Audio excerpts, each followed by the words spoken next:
నమస్కారం అండి. ఈరోజు పల్లీలు, బాదం, జీడిపప్పు, ఎండు కొబ్బరి, బెల్లం, నువ్వులతో లడ్డు ఎంతో హెల్దీ, టేస్టీ. ముందుగా 100 గ్రాముల పల్లీల్ని దోరగా ఫ్రై చేసి పొట్టు తీసి పౌడర్ చేసి పక్కన ఉంచుకోవాలి.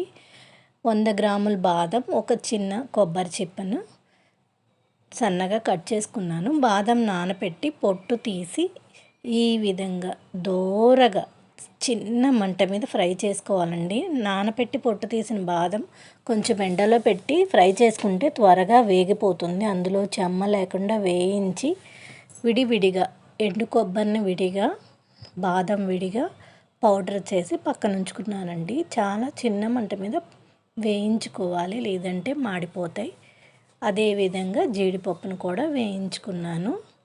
వీటిలో ఏ ఒక్క దాంట్లో అయినా ఒక 5-6 యాలకులు వేసి పౌడర్ చేసుకోండి. పౌడర్ చేసేటప్పుడు నువ్వులు కూడా పౌడర్ చేసి పెట్టుకున్నాను. పల్లీలు, నువ్వుల పౌడర్,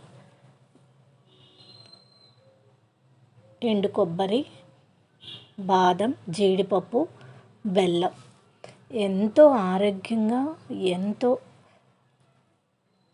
రిచ్గా ఉండే లడ్డు.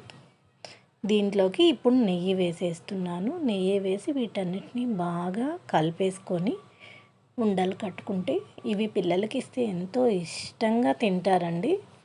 ఎంతో ఆరోగ్యం కూడా పిల్లలకి. ఈ విధంగా ట్రై చేయండి. ఈవినింగ్ స్నాక్స్ లాగా పెడితే చాలా మంచిదండి. ఇందులో ఉండేవన్నీ ఇంట్లో సహజంగా ఉండేవే కదండి.